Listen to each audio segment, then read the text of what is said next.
Alrighty, we are gonna get ready for this. Gang, welcome to the REMS panel. This is something I'm really excited to that we have the opportunity. I am just going to be the moderator, but I will get to say, because these guys won't, I don't believe there's ever been four people of this caliber in the same room that have as much institutional knowledge about rope rescue, medicine, and REMS. So the fact that we get them all in the same room and we get to ask them questions is fantastic.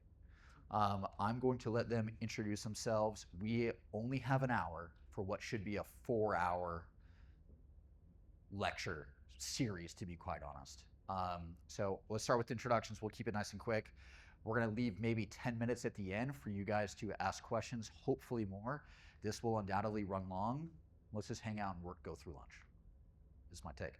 We're going to start with Marcel. Marcel, would you introduce yourself? Yeah, Marcel Rodriguez. I am a rope rescue specialist instructor and instructor trainer for Rescue 3. I have a training company and I've been teaching REMS folks for about 10 years. And I love rope. Matt Adams. I have a training company and I'm a Rescue 3 instructor. I hold a couple of other certifications for international rope stuff, and I've been training. I've been a part of a tech rescue team for 30 years, and I have been an instructor for 15. Good morning, Mark Rickbill. I'm here representing CMC. I am one of the rescue school instructors for CMC. I also wear a different color hat depending on the week and where I'm at. I work for Peak Rescue doing some of the same things. I started in the rescue world back in 1994 with the winters being spent as a ski patroller, summers as a backcountry guide, and then working with challenge courses. From that point forward, time with search and rescue, continue to work ski patrol, did a career as a part of Billings Fire Department in Billings, Montana, and currently live in Red Lodge, and still do search and rescue. And then in the summers, I am a REMS team lead for Access Rescue Group. Hello, Brian Howell. I've been in the fire service for 26 years, full-time firefighter paramedic in Southern California. I own Prevail Rescue. It's a consulting firm. We consult. We specialize in lightweight rescue and access for REMS and special forces and SWAT teams, all that jazz. Been also grew up doing ski patrol, backcountry search and rescue. And I like to dabble in REMS when I can go out and make some money. Sweet. We're going to start with Brian and work our way back this way. We have a series of prepared questions. We will undoubtedly not get to them all. The first one is, what is your philosophy on rescue, and what are some advantages and disadvantages of this philosophy? Yeah, good questions, and thanks for preloading us because I'm going to try and stay within my allotted time. So, my philosophy is simple: context beats dogma. Rescue is not a religion, and is definitely not a training tower fantasy. In REMS and in lightweight rescue, I care about solving access, extraction, and evacuation problems with the people, anchors, train, and time and kit that I actually have, not the ones I wish I had.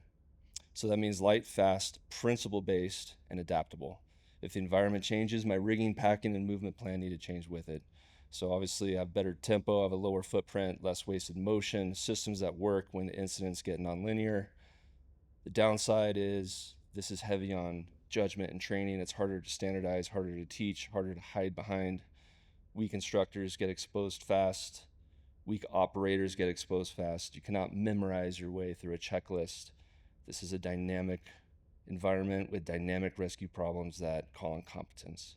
So I would rather build a team that can think its way through a problem and be adaptable than a organized checklist.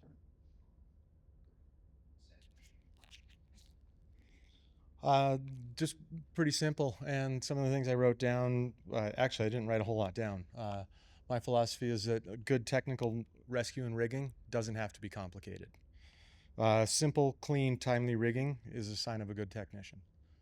Long ago in the EMS world, I had an instructor that said good ALS starts with good BLS, and I think it kind of ties in that same way. The disadvantages, it just doesn't look as sexy on social media. So My philosophy of rescue is I want both in the training and in the response there to be curiosity and an expectation that something will go sideways. And so a big part of training and response is this is what we face and being prepared for something to go sideways with rigging or a person. Thank you. I think for me, technical rescue at its core is really it's a way of thinking and understanding versus a pile of skills. And to me, the advantage of teaching why gives you an almost unlimited toolbox. You can look at pretty much any situation, and if you understand the why, you'll come up with the how with what you've got in front of you. The downside of it is that takes a lot longer to teach, and I think maybe to some of Brian's points is that it weeds. There's just a lot of people that don't think that way and aren't really looking to come and get that way. It's also it's harder to assess because there is a lot of judgment. There is a lot of like, that's just not smacking it where we need you to smack it. With that in mind, I want to skip to question 3. Since we've hit on it a little bit, as instructors who often train seasonal employees for REMS teams, with the emphasis on seasonal and on an average 50% turnover on teams, as somebody who is instructing to this audience, what do you wish both owners and individuals would do more of after leaving your courses? Yeah, I think for me, I did 15 years backcountry SAR, both in the U.S. and in Iceland, and so a lot of like not only seasonal but also just who shows up for each rescue. Right, it's just highly dependent. And so for me, it's basically really to at a very core to understand that skills are perishable. It doesn't matter who you are, or how much YouTube you watch.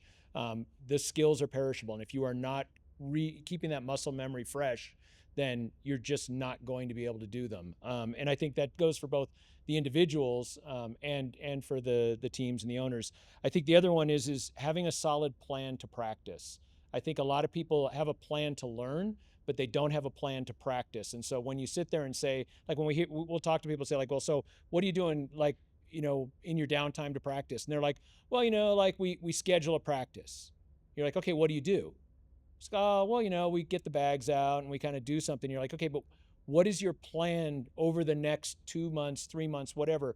If you're doing this 2 or 3 or 4 times a week, what are you talking about? What are you actually working through? What tasks are you driving that muscle memory so that when you're called on, you don't have to think? I think, John, you made a great point in there, and it's aligns with my experience, which is, if you're a recreational climber, you show up on your best day, right? You look at it and you're like, oh, my kombucha was a little off. I don't feel like sending it today. But 3 a.m., you don't get to do that, right? Like you're like, okay, I'm on duty. I'm on call. I showed up. Doesn't matter how I feel. I need to do this thing in whatever conditions I've got. And with that, you don't get to sit there and flip open the guide and start going through, let me review this and tie it a few times.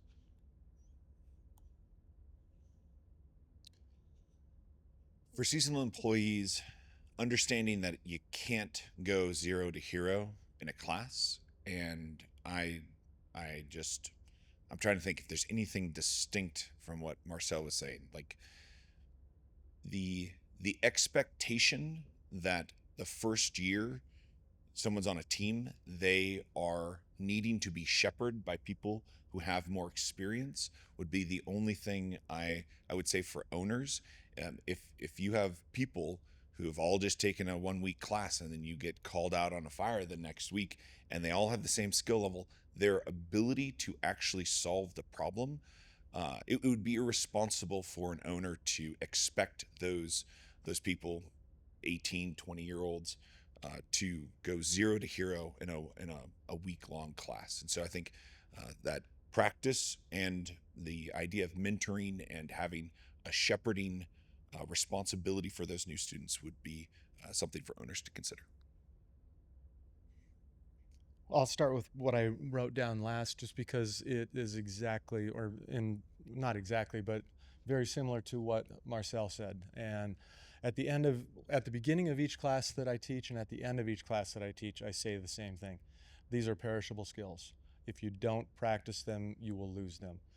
A lot of people come to open enrollment classes, or they come to classes in certain locations where the gear is supplied by the training company.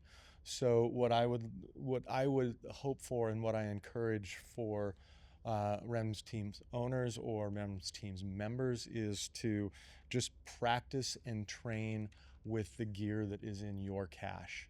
Be familiar with it. Be familiar with where it's located, how to use it, and how to build things out of it in a safely and timely fashion. It's important to know how to do that, and especially when it's a seasonal thing.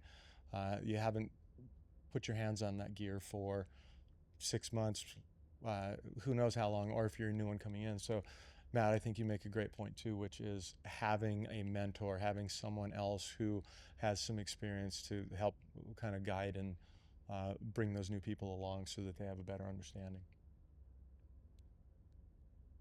I echo everything they said, but let's talk about maybe the how. So for owners, training is not a vaccine. A 2 or 3 day, 1 week class is a starting point. So after your class, you should be scheduling sustainment ops. You should be pressure testing your SOPs, your TTPs, whatever you call them. Let people train with the gear that you have. And then update your TTPs like they are living documents. Even after one training event, you are going to find training gaps. Go back and update your SOP, and then spread that information. Have a mechanism to spread that information down the chain to the most brand new guy. And then, to John's point earlier, pace plan that out. Every TTP should have its own internal pace plan. For individuals, you have to be curious and take ownership. Please, when you leave my class, go question everything I just told you. Everything. And then always be a student. Don't be afraid to walk into somebody else's class and try and learn something. But you should be keeping notes on friction points, failure points, what did not work cleanly. You should be training under stress. You should be vitalizing your human performance skills. Do not train in daylight. Do not train on big ass trees and big old rocks. Stay humble, and a cert or a card from any of our companies just means you're just getting started.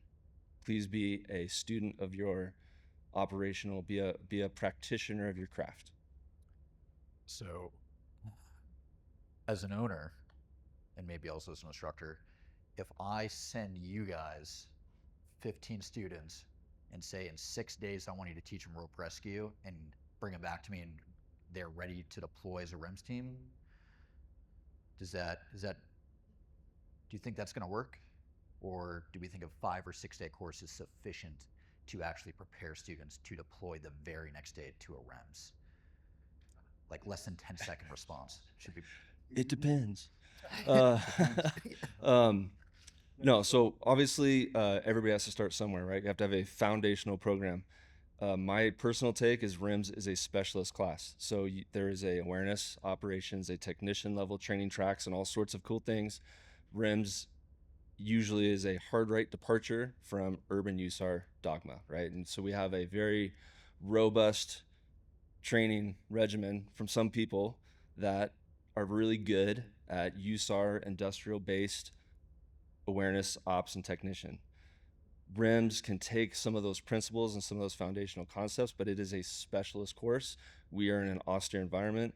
I'll probably refer to it later as a VUCA-T, right? So it's volatile, uncertain, complex, ambiguous, time constraining, threat containing.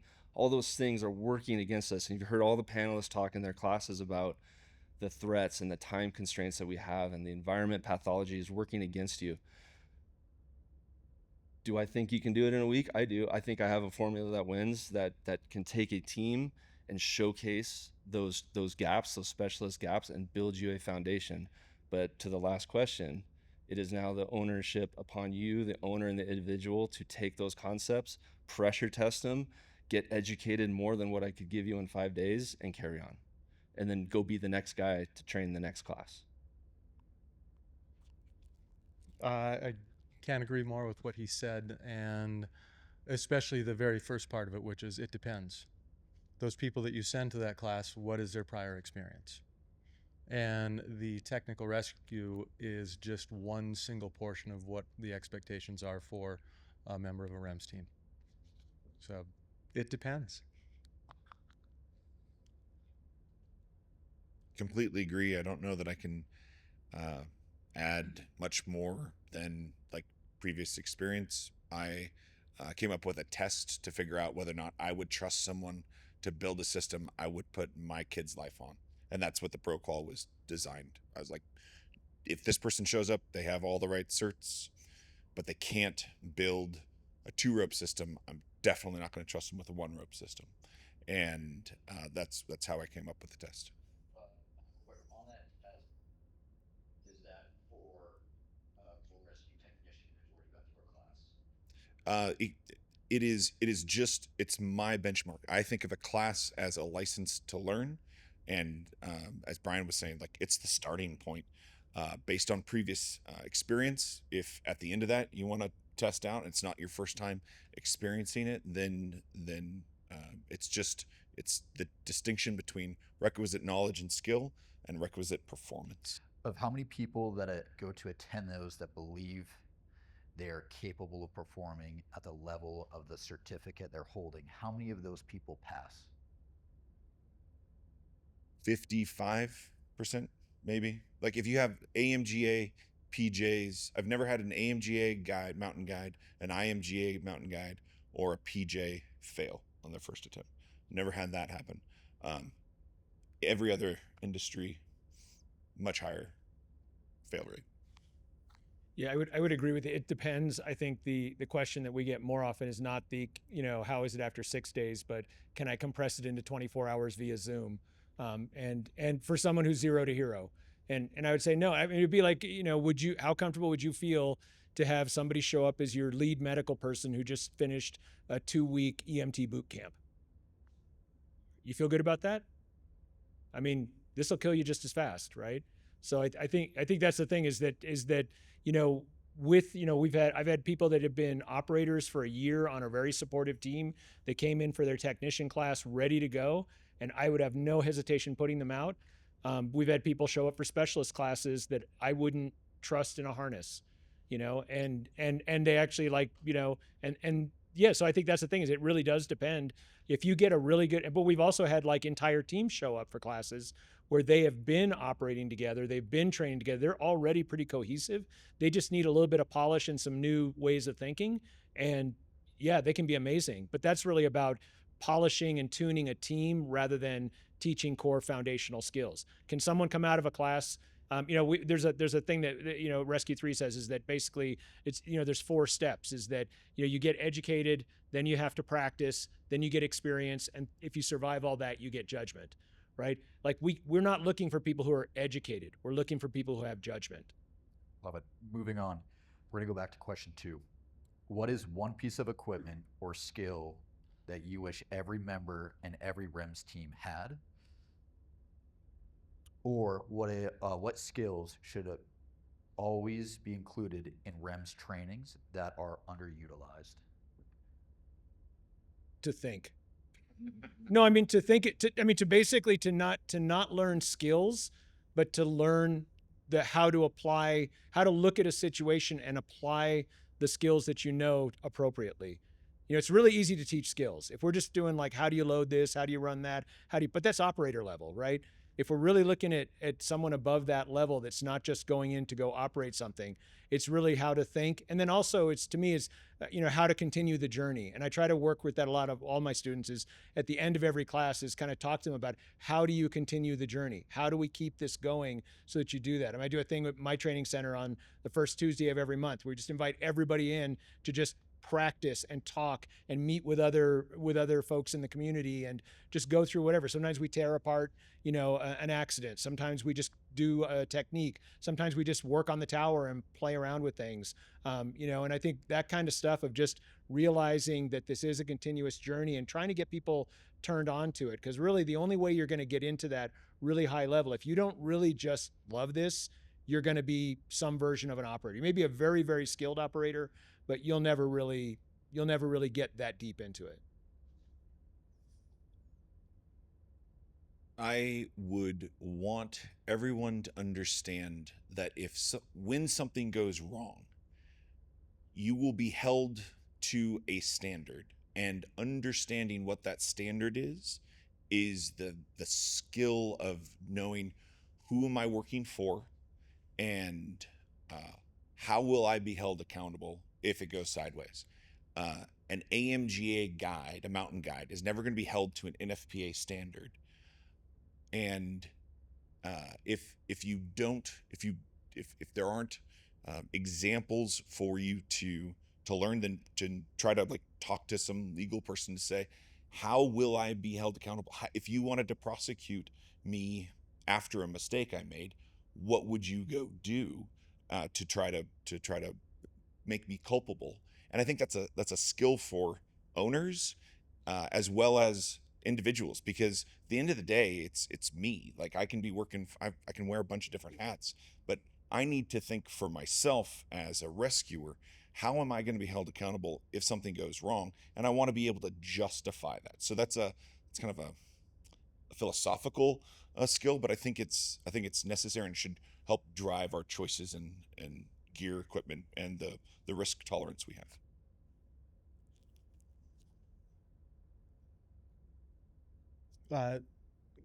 The simple answer is that I agree with the things that they said, which are the ability to have good judgment based on experience and the skill set you have.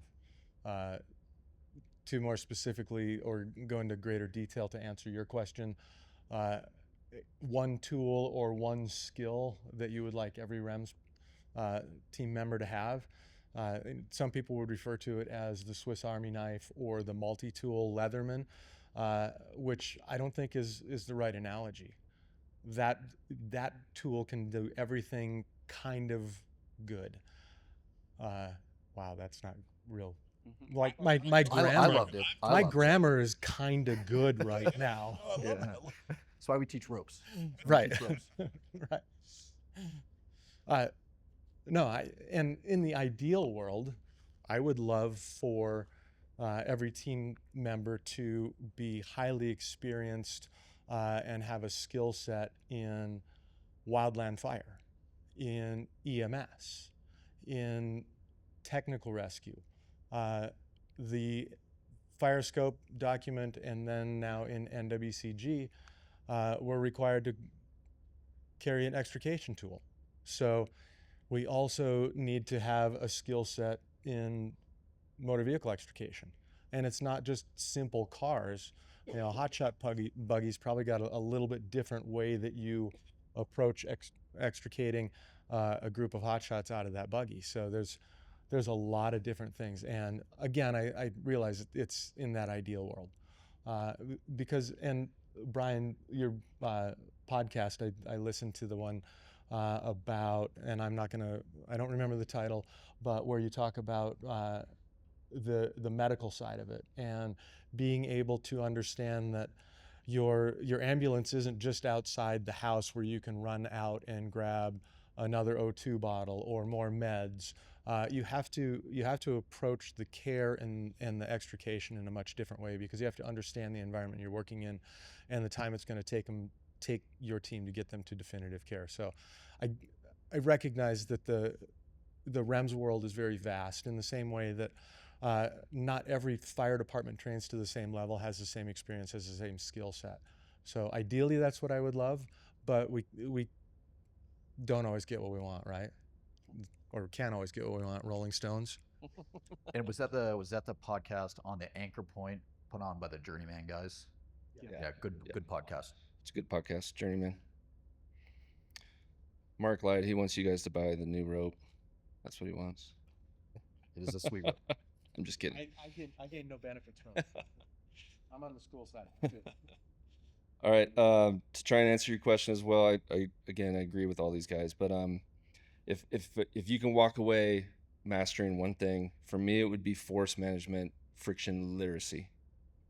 I want every member to understand what load forces do at an anchor, what a soft edge transition can do for you at that anchor, how contact points can help or hurt you, and how a 3-to-1 on a whiteboard is not a 3-to-1 on the anvil fire in the dark while it's raining with dirt and trees and exhausted people. That 3-to-1 is very different. So understanding friction and forces and failure points, echoing what a lot of these guys are saying, will make you a specialist. It'll make you a good practitioner. You will have better judgment moving forward. Perfect. Couldn't. That's a thumbs up from all instructors. Yeah, there's a like button. How do I do that? I'll start with yourself, sir, for this question so that everyone gets the opportunity to answer the first, so we don't just get, yeah, I agree with whatever Marcel or whatever Brian said here. How do you understand and explain the role of NFPA for REMS teams on fires? I'm sorry. Yeah. And what are some of the advantages and many disadvantages of following their guidelines? And do you have alternative suggestions? And we'll try to keep it short. Who's going first? Can you go first, sir? you want me? Yep. Oh, Yeah, sorry. That's why I looked at you. Sorry. How did I get set up for this? It was not on purpose. All right, I well, promise. I'll just, the notes I jotted down. So I think the NFPA standards are a jumping off point. 1006, Brian, you talked about the different levels, and they talk about that in 1006, whether it be awareness, which is, oh, wow, that's going to require a rope. That's not me. Operations is you've got, you're an operator, but you don't really understand the why. You know some of the how. And then the technician level is that. But again, they're pretty broadly written standards. I mean, even though it's a very large document, because 1006 covers not just technical rope rescue, but it's swift water, helicopter, flat water. It goes everything within the technical rescue operations. So again, it's a jumping off point. 1670, which is more of what your team should be trained to. It's again a jumping off point because it talks about your team should plan and train and be outfitted and be at the skill level for the environment that you will encounter rescues in. Well, that's pretty damn broad in the REMS world. So again, jumping off point. The 2500 part, which deals more with the gear selection, the chapters relating to what used to be 1983, it says specifically in there, these chapters shall not specify equipment utilized for mountain, cave, or climbing rescues. So I think we're more in that austere, I don't think, we are more in that austere environment. There are some fire departments who respond to that. They have a lightweight backcountry setup that they go to for things where they're walking away from their vehicles. So again, it's a jumping off point. I'll teach some teams who say, yeah, we're building a REMS team and we are required to have all NFPA 1983 or 2500 gear. So we can educate them, but part of that education is there's no standard in NFPA for webbing. There's no standard for 8 mil for Prussics, for a lot of those things. So, and NFPA doesn't certify the gear. It's a third party that you send your gear off to, and they test it to the standards that NFPA has decided this is what we as an organization think gear should, the standard that it should meet. And it's very different whether it's technical rated or general rated. And I don't think there's any any need for general rated gear in the REMS environment. Anything that's that heavy, half-inch rope, we used to pack the 11 mil rope and the clutches and things like that for our REMS classes, and we've taken it out of the cache. Everything is 9.5 based. There's an understanding that these people are coming to us with an understanding of the gears that goes with that standards.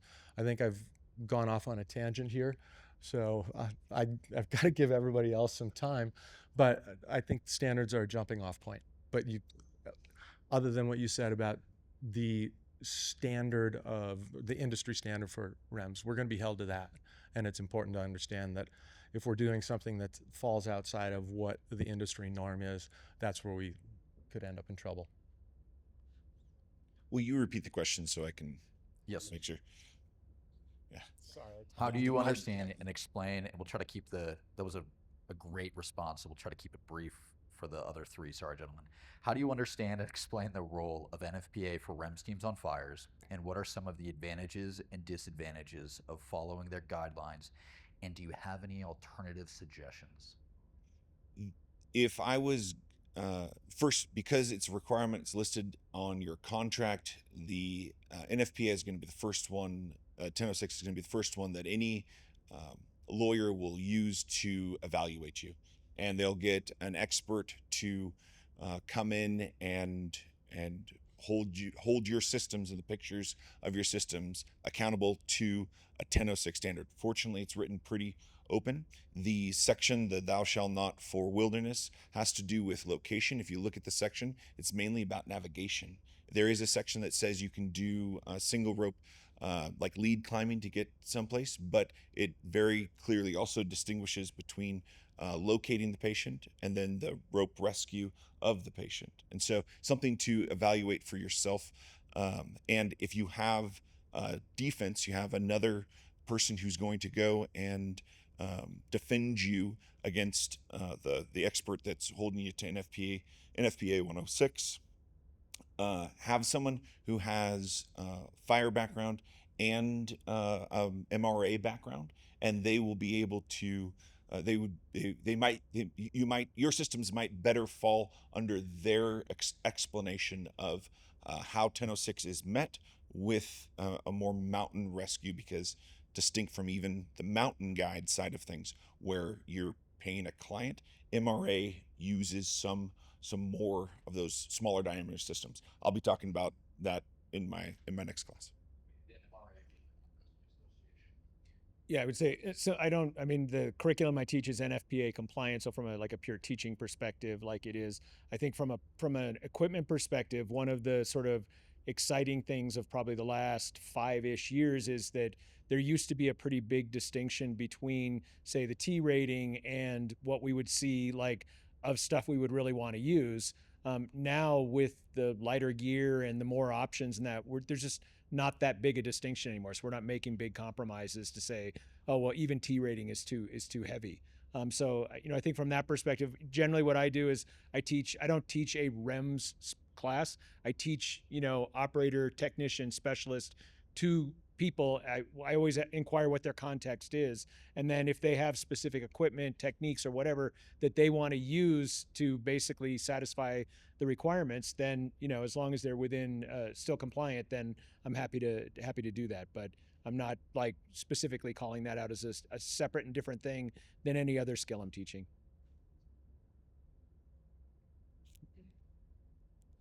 Yeah, I think the biggest takeaway that you can have right now is you have to get educated, you have to read the rule book, and you have to be able to articulate it. That's how you're going to make an informed decision when it comes to NFPA or not. I'll just say my piece, NFPA doesn't belong in the mountains. And the one term we haven't heard yet is the AHJ. So what NFPA does really well is tell you that if you are a technical rated specialist team, you are the AHJ, especially if you're making policies and TTPs and are doing a curriculum. The onus is on you. So you have to be educated enough to read the rule book, digest it, and understand it. And it is very generally written. It is not pinpointing you in any direction. It's not pigeonholing you, but you have to be able to articulate that when called to task. So to Mark's point, the section is 24.1.1.4. You do not have to use certain equipment in the mountains. If you're walking away from your fire truck, and OSHA will agree with me on this, if you are a specific distance away from your fire truck where it's too hard to go back and get more stuff, you are officially in the mountains. You are in an austere environment. You are in the river. You are somewhere where your gear cache is depleted. So NFPA is a framework. It is a starting point. It is not a religion. Everything can go sideways, especially in REMS, in these environments. There's a multitude of AARs out there where the environment and the pathology is changing at such a pace, your TTPs have to change with it. And if you think NFPA is the only rule book for you on that, then you need to get better educated. Again, it's good for structure, it's good for terminology, it's good for minimum capability, it's a good launching off point, as you've been hearing all of us say. But you have to understand that it is NFPA specifically is giving us a language to speak, to discuss. It is not thou shalt. That's my take. Perfect. We'll start with Matt Adams. It's his turn to answer first. You've actually already given a bit of a lecture on this one, and you've touched on it already, but I'd love to put a bow on it and let others have input. How do you calculate and understand risk and liability in the context of REMS teams? Does it differ from other organizations such as Structure Fire USAR, Personal Rescue, volunteer SAR agencies, military, industrial, etc.? The short thing is echoing what has already been said here, like principle-based things, reducing the overall load. Those are ways to mitigate the risk that we face. When I'm trying to come up with a system, I have a domain in which I'm operating. So when I'm teaching a rec class, I never use a 2-rope system. When I'm doing a military class, I do a 1-rope system, but I have them on belay when they're learning the skill. When I do rope access, I'm never on a 1-rope system because it's not the domain that I'm operating in. When I'm doing rescue, it depends on the situation. So even in that, the risk is almost never in the equipment. It's always in the people I'm with. And the standard that I'll be held to, the highest standard, is what choice am I willing to live with when something goes wrong? I want to have all of my risk-based things on the consequence after one thing goes wrong. And then I make my personal choice with what is Matt Adams willing to live with, choosing, knowing that a person on my team is going to mess up. No matter how often we train, we're humans. We make that mistake. So that's my ultimate risk matrix. The domain, very, very small considerations of the equipment. It's who I'm with and what is Matt Adams going to live with. Yeah, I think from my perspective, I think that there's this sort of unconscious fallacy that a lot of people fall into, that somehow thinking that noble intentions will somehow shield us from physics. And that, depending on what we're doing or how much it matters, that, somehow then we're going to be getting a pass from it. And the reality is physics doesn't care. It will kill you just as fast as the guy whose last words were "hold my beer." So I think the thing is that, really understanding that we have to keep that situational awareness, that we have to keep, doing this. I see a lot of situations where people will have one thing not be true, a piece of equipment missing or not enough people or whatever, and it just cascades into a, like, okay, well then all rules are gone. And it's, and that's where you get into big problems. And that the reality is again, if you go back to how to think, you're like, okay, this thing isn't true, so how can I make it true? And I think that's really the thing. And really, we've been kind of talking about is like, if you really find yourself in situations constantly where you're having to inject or endure substantial risk, I would kind of hold that you're probably just really crap at planning, because there's just, there aren't too many situations that we really, really, truly get into that are so unique that we couldn't have anticipated them. When we start to look at the environments we're in, the equipment we have, the people we're in, how we operate, we can pre-plan at some level through training, through technique, through equipment to be able to deal with those contingencies. So yeah, again, I think that thing of we accept a lot of risk and just kind of think, well, it's cool because I'm doing something noble. It'll be okay. I just literally got off of a blue ribbon panel following an instructor death. Noble things, dead guy. I mean, and that's the thing is there's doesn't matter how great you are. Physics just, gravity treats us all the same. We'll go to Brian, and that way we'll start. Thank you. Yes. So I try and separate risk, I guess, from uncertainty, but because they're not kind of the same thing. So risk is like options, consequences, and probabilities are all reasonably known, and we can generate matrices to plug and play with that a little bit. And that's how you have a risk-based decision-making matrix. Problem is REMS spends a lot of times in a highly complex, ever-changing environment where terrain, heat, smoke, fatigue, anchor quality, time for extraction, weather, aviation friction, like all these are moving windows. These are all moving things that each have their own risk associated with them. So I am for sure not on a matrix basis. Again, it comes down to better judgment. But I manage that with, you talk about the liability side, so you manage that when it comes to specifics, simple, adaptable, paced systems. Documenting as an AHJ, having training curriculums and plans, setting expectations, and backing that up with like real training with real time constraints, and then just being brutally honest as a team. And you see this a lot with like special forces and stuff, where they're really good at that. Like we'll do, a single operation. You should be able to sit around and say, this is where I fucked up. This is how I'm not going to do that again, and this is how I'm going to get better. And we can all say that as a team, and then move on and get better. Again, REMS lives in an environment that is ever changing. It's too complex to really understand, I think, at a human level when it's really getting going. So your liability is going to come down to your decision making. And it's obviously different than structure fire, USAR, industrial.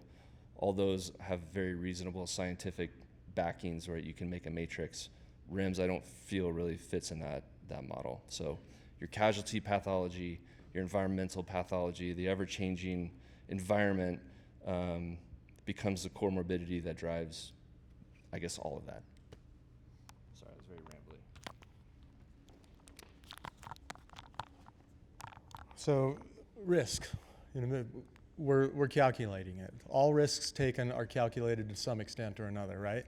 Marcel, the guy that says, hey, hold my beer. There's a risk of him spilling his beer. Hey, hold this. I don't want to spill my beer. So that was a calculated decision. Not very well calculated, but now we get into the judgment side of it. And judgment is based on what risks are we willing to take, and are there any of those that can be mitigated. You don't leave your rig and head out into the wildland environment without the proper PPE. Some of that is to mitigate, not completely alleviate and eliminate, but to mitigate some of the risk that you're placing yourself and other people are placed into. REMS is no different as far as the calculation of risks, the judgment that needs to be made. There's going to be things that you're held to if you take unnecessary risks and things go bad. You're going to have to be able to defend and justify the decisions that you made that caused that. So again, I think it just comes back to, and Matt talked about it yesterday in choosing the correct systems. I spoke briefly on it in regards to having and maintaining good situational awareness. And those are the things that you're going to need to make the right decisions when there is a lot of risk involved, which there is for REMS teams. So I want to dig a little bit deeper on this as well. We talked a lot about risk, but understanding that REMS is a for-profit entity for those that aren't cooperators, and that we have risk, but we also have liability. how does understanding that as a professional rescuer, I have to both respond to an ever-changing environment that might be miles away from my rig and show up to a scene, let's call it a rope rescue, and still provide the institutional layer or degree of safety that's legally required for me to provide. That's a big challenge that faces owners and faces anyone who equips a REMS team.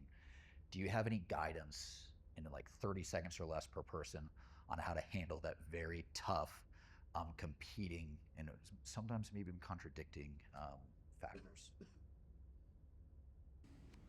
The decisions you make need to be justifiable. Love it.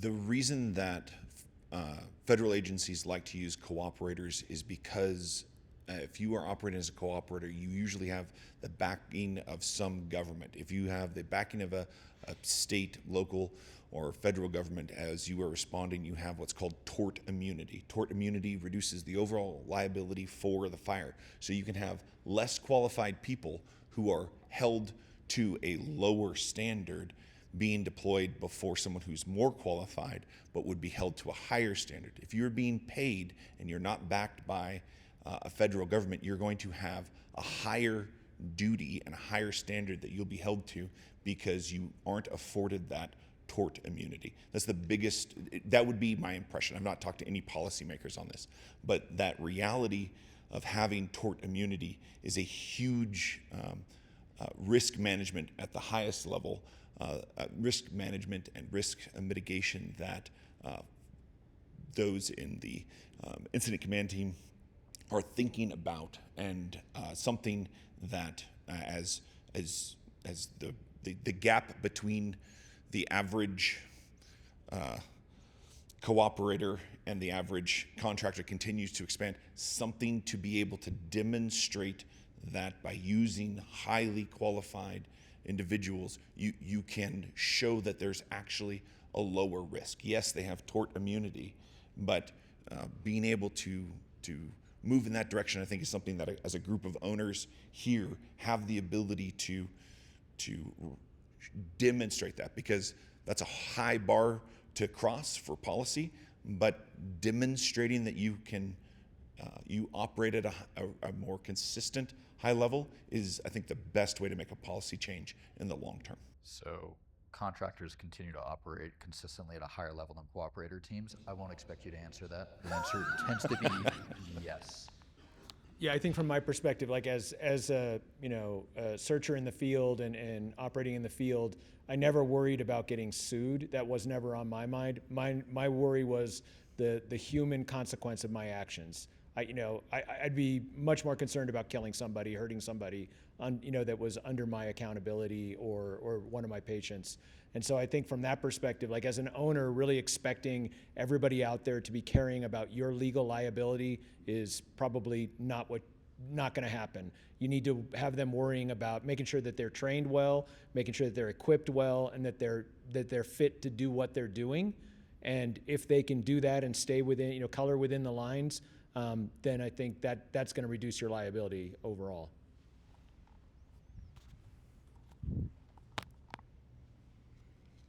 As a paid professional cooperator. A little bit of both. Let's not forget why we're here. Firefighter rescue, right?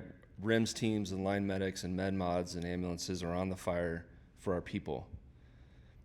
So if you are an owner who are hiring people that meet a minimum standard, who are there to make money, you are probably starting off on the wrong foot. So let's not forget why we got there in the first place. Andy, thank you for what you did for everything. You guys are set to a higher standard. And admittedly, I've seen more private teams get kicked off fires than cooperators because those standards aren't there. And the problem is they are quickly going to be recognized, right? And you guys are held to a higher standard. So I guess, the only advice I can say is take everything that we've all said and hold yourself to that higher standard, because in the same notion, there are some really good contractor teams out there. And I've worked with several of them, right? And so they are out there, and it is capable and it is doable. Let's just not forget why we're there in the first place, and it's not to make money. You mean our job is to save lives, not to make money? Yes, sir. I love that. Okay. We'll start with Marcel. It's your turn, sir. If you had a magic wand and could change one thing, and I mean one, so the answer is one, one thing about REMS, what would it be? I would just say is to make sure that every team is well equipped, well trained, and ready for the conditions they'll face. We'll go to Brian and we'll keep working this rotation. I have on here, I would kill compliance theater. I would get rid of the idea that a cert card and an annual checkbox refresher and a bigger equipment cache equals capability. It does not. What I would love instead is capability development, living TTPs, mission-specific AHJs, sustained scenario work, lightweight rescue doctrine, leaders who understand their area of operations and the constraints of the people who they hire. Yeah, I'd love a more clearly written set of qualifications and standards that REMS teams need to work within. You know, the minimum equipment list is incredibly long and pretty vague and confusing at times. And then do you need a single resource boss? You know, all of these different things that, and I get it, we're still evolving and developing what REMS should truly look like at its best, but that's what I would love to see, is just create some more consistency and a clearly written document that is some guidance for us. So, for example, on a Type 1 or a Type 2 team, depending on what version of PMS 552 you look at or what contracts, it might recommend or require 4 rope rescue technicians or just 2 rope rescue technicians and 2 rope rescue operators. Do you think a 4-person team comprised of only 2 techs and 2 operators is sufficient for the REMS environment? It depends. How good are those techs and how good are those operators? It's so difficult to be black and white, but it truly depends. My magic wand would be to enact what they have said. And I'm going to repeat: practice and well-equipped, making sure that the teams, the people who are sending you out are aware of the limits and have an understanding of the capabilities, and a standardized set of rules that everybody's playing by. And those 3 things, my magic wand is to enact those 3 things. Perfect. We have 15 minutes left. I wanted the last question. Super concise. We'll start with you, sir. Brian, what common rope rescue myth, assumption, or habit grinds your gears the most? What grinds my gears? Fake certainty dressed up as safety. Usually it sounds like this. NFPA requires, I have to have a 15-to-1 safety factor. This is the way. No. NFPA does not hand you a universal end user rig, theoretical safety ratio, or mechanical advantage numbers on paper do not tell you what your system is doing in the field.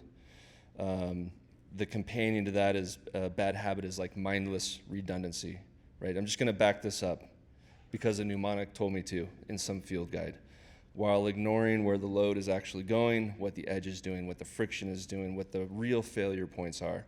Bigger, heavier, more complicated, and complexity is not automatically safer. So the myth that I hate the most is that there's like one clean, approved, universally safe answer. It is not. In many, or a lot fewer words, I wrote down, the myth that bothers me the most is we have to build to a 10-to-1, and we have to use NFPA certified gear. Nowhere is it written that either of those things are. And the static system safety factor is BS. any rescue system has to move. So static safety factors don't count for much of anything once things start moving. What's the DSSF? I think it's the taking a class makes me a tech. I think that's the thing that grinds my gears. You kind of stole mine. Mine was certified equals ready for everything in the real world. It's the beginning of the journey. It's teaching you how to learn. It's teaching you what to be excited about and what you need to now work on and work on and work on until you're ready for it. But it doesn't make you ready for much of anything. Love it. Q&A from the audience. Let's stand by. I'm gonna grab a mic for you.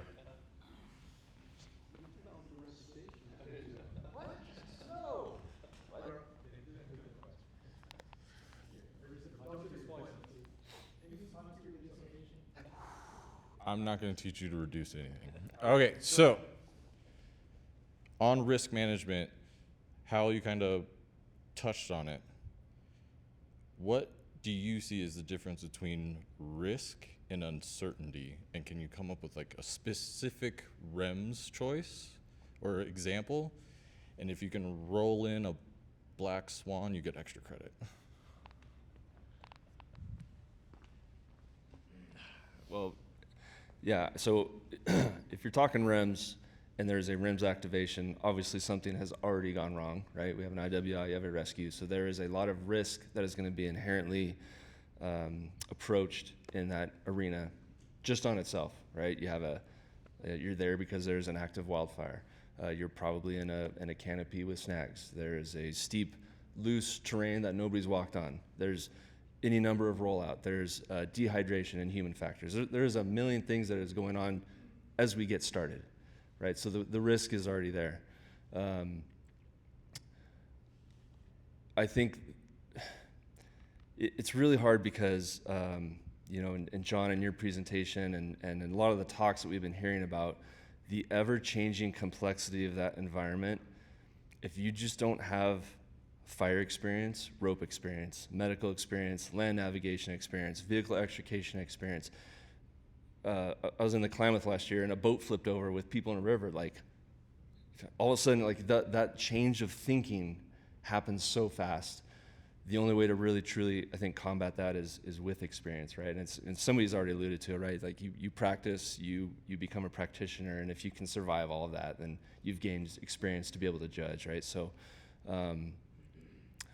I think in your TTP development and having pace plans and being able to lean on 4 people that can do every other of those 4 people's jobs is where you start to negate risk and insert a cleaner liability outlook, where you can articulate to the man when you're standing in front of him, this is how I planned for this event, this is how I mitigated my risk, we did all these things knowing all this.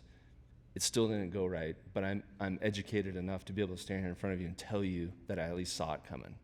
Sometimes you can't win, you know?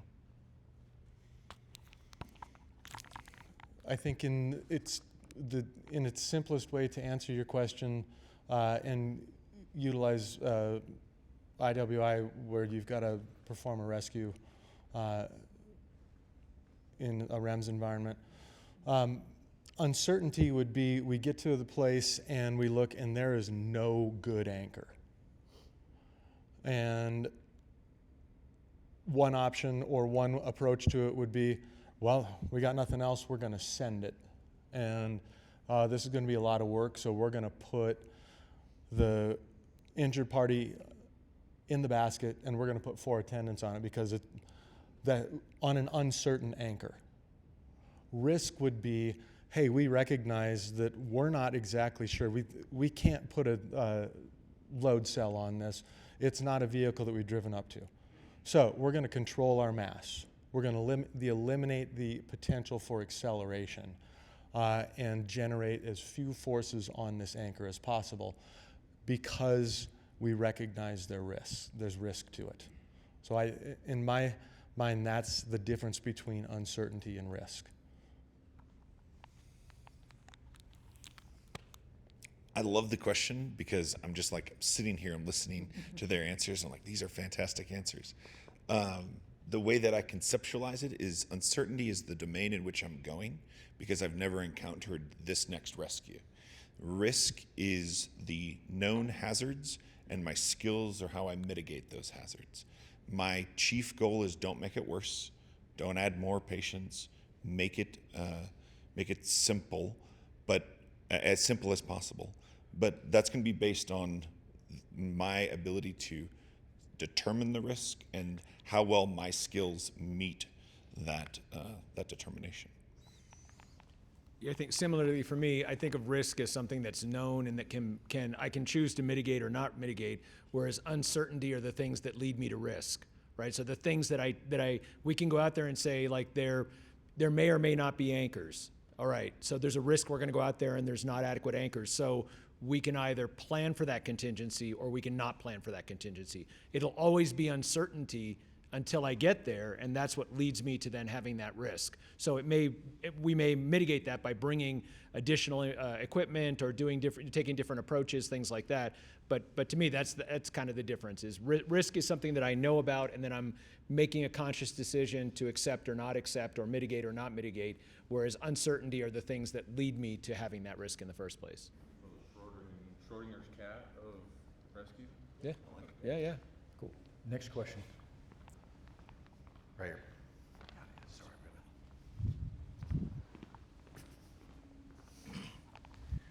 Yeah, so we alluded to the possibility that cooperators are being possibly less skilled, used due to their lesser liability versus contractors higher skill with higher liability. Do you think then that contractor REMS team should be typed, approved, tested, and evaluated like hotshot crews?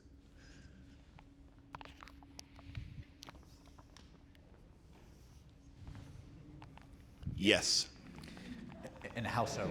So I recognized there was a need for some third-party certifications. One of the things I made a choice to do, financially to my everlasting detriment, I've never been on a REMS team. I've never been a part owner on a REMS team. I choose to be Switzerland so that I can give input without having a perceived bias in that direction. I've got lots of biases.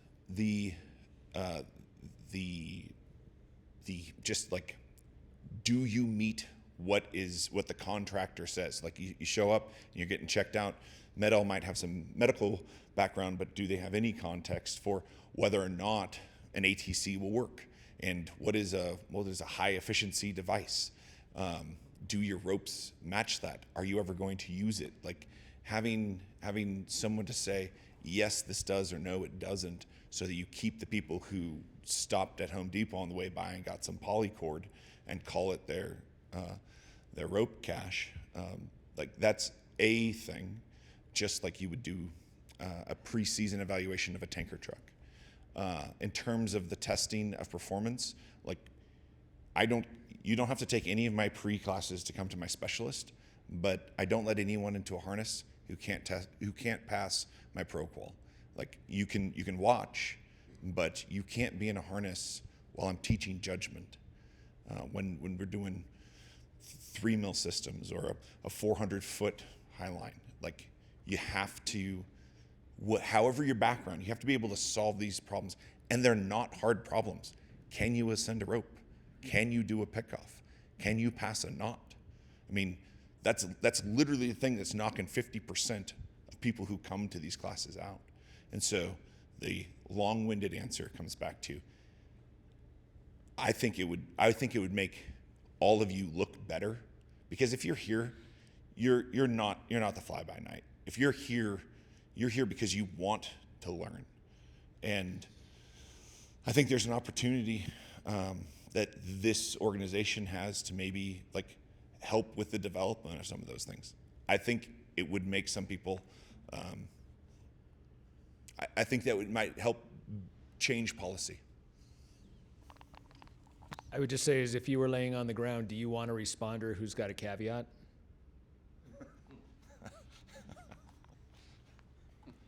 I just want to clarify or I need clarification. Were you saying or asking, should there be a typing for only contractors or for contractors and cooperators? I would agree with both, yeah. Okay, then I absolutely agree with you, yes.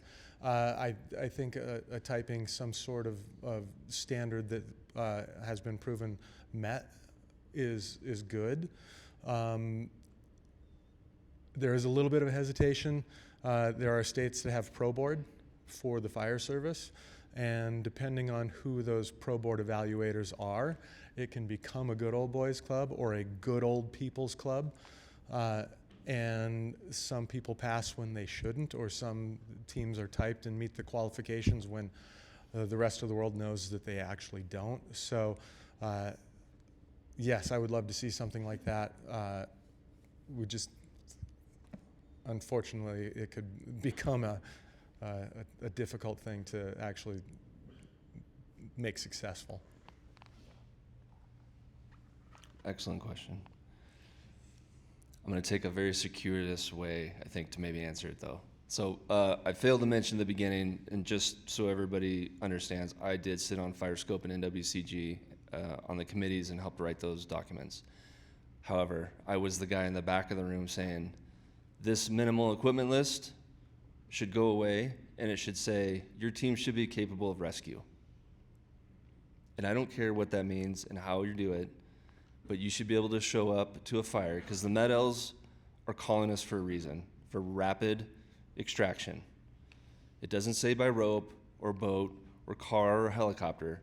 We are the professionals that come up with a game plan to move people quickly. Side note, yes, you should be able to do medical. You should be able to do point of injury care. You should be able to land nav your way there effectively. You should be able to drive, you should be able to get in boats and helicopters. That's my dream wish. But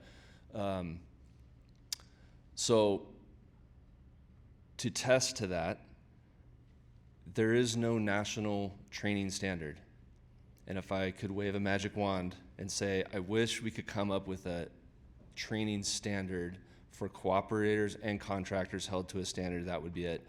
It is not pro board. It is not that approach. It is not the four of us get to sit up here and make the rules. I think it should be a community-based opinion, but you have to start somewhere. Do I think what I'm doing out there is the right way? Yes. Each of these guys do, right? Like there's a lot of philosophy out there, and that is the nexus of the rope industry. Is like there are a lot of ways to do this. At the end of the day, like the framework in FPA says, you got to be able to go down a rope. You got to be able to go up. You got to be able to rappel. You got to be able to raise. You should probably do some protected climbing. You should be able to move people across tight lines, and nobody should get hurt doing it. Under the basis that in REMS, it is one of our own that is down, and you should be able to do that quickly. You move as fast as you can, as safe as you have to. Slow is slow. Slow is not smooth. Slow is slow. So one of my big caveats to that would be every team should be held to a standard to be able to execute as fast as you can, as safe as you have to move people out of an environment that's going to kill us. How we do that, in my mind, is a national training curriculum that has to be developed by all interested parties. And that would be, I think, the starting point.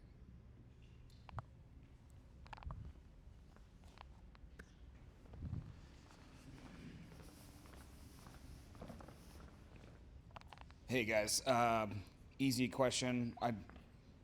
You can expound upon it if you'd like, but I'd like a short answer from everyone, if I could.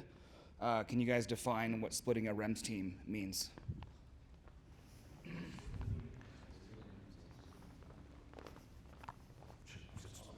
Short answer. Splitting a REMS teams means that you don't have a REMS team that meets what you were expected when you showed up on that fire to be able to accomplish. If you let them split you, you've messed up. Great opportunity for an additional contract for additional resources. I agree with all of that.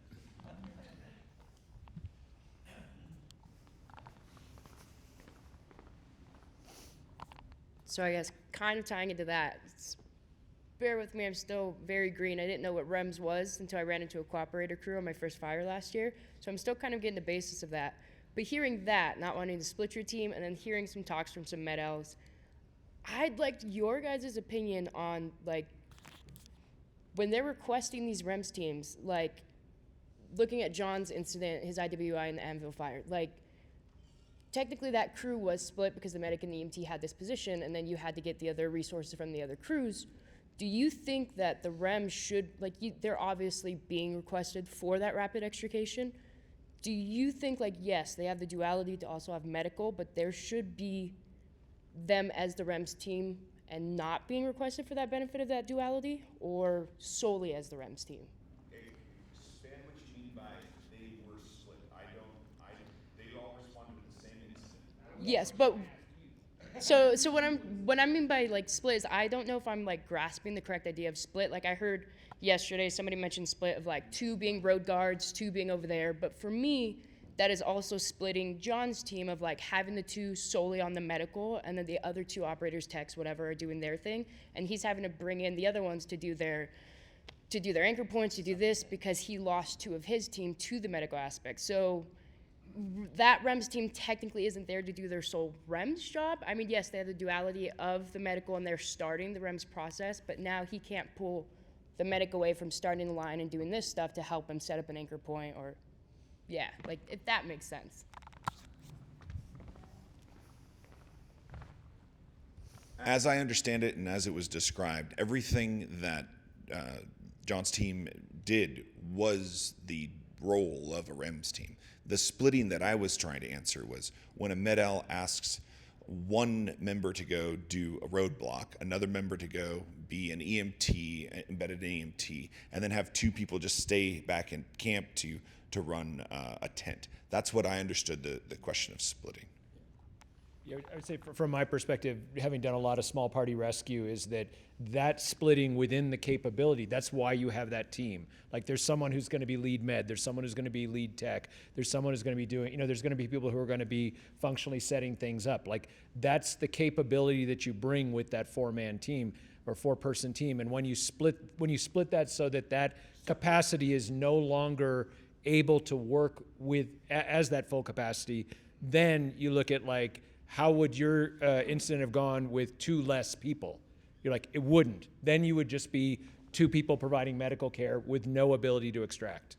So to me, that's the thing, is the capacity or the capability comes from that group being together, because they already know how to assign duties within that as needed to accomplish the mission of the duality, as you say, of the mission of both the medical and the extrication. But when you take one or more of the members of that capability out, you lose the capability.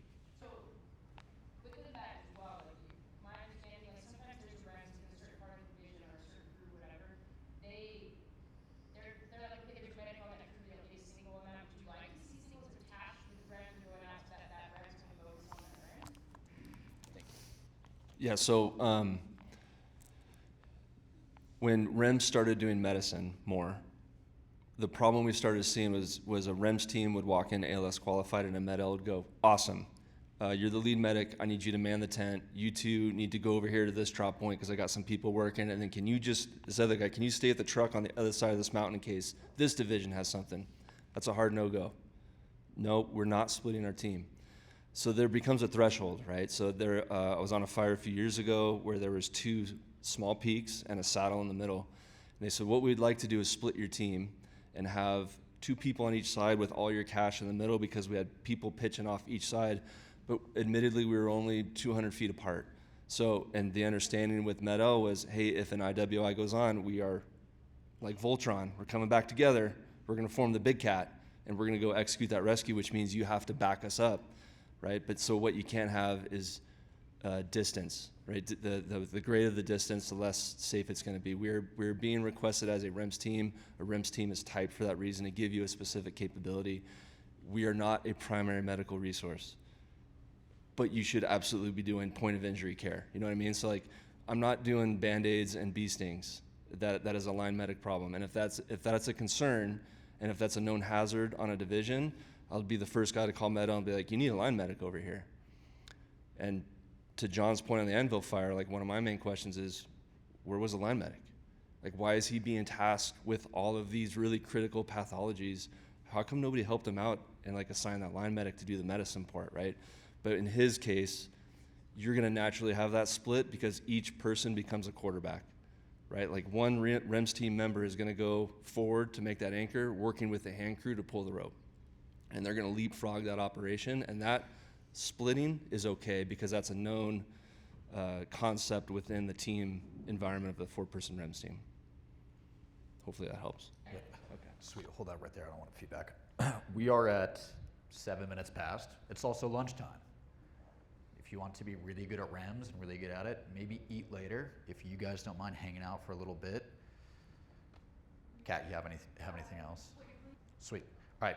Next question comes right here. Stand by. I'm going to limit to like 1 to 2 people answering. Hot rounds. So, my thing ties into the last 2 questions.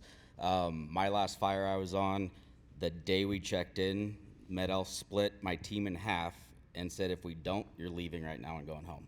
So I was split in half from my crew for 7 days. We were 4.5 hours by road apart, and I didn't see them again until the 8th day. We were spiked out on the edge of a national forest, covering another crew that was spiked into the national forest.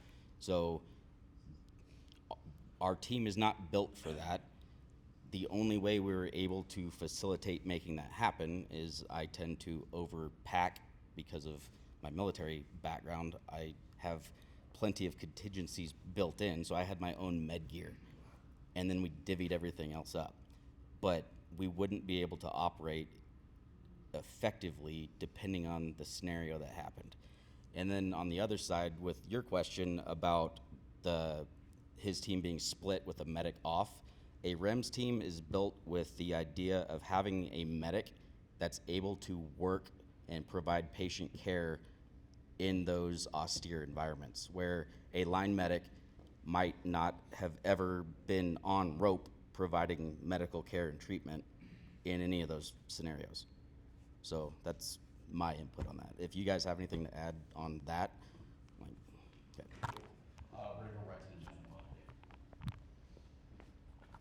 Okay, so with the addition of auto extrication stuff, I feel like REMS is kind of taking on a bit of an all hazards response. And we talk about big rope systems, these big rescue events. Most of us, we're never gonna have one. But what we're most likely to get is maybe like a crash. Could be just a fender bender or something like that. Where do you guys draw the line on what kind of equipment should we carry? Should we carry maybe absorbent and a broom and like a little bit of traffic control, or where do you, yeah.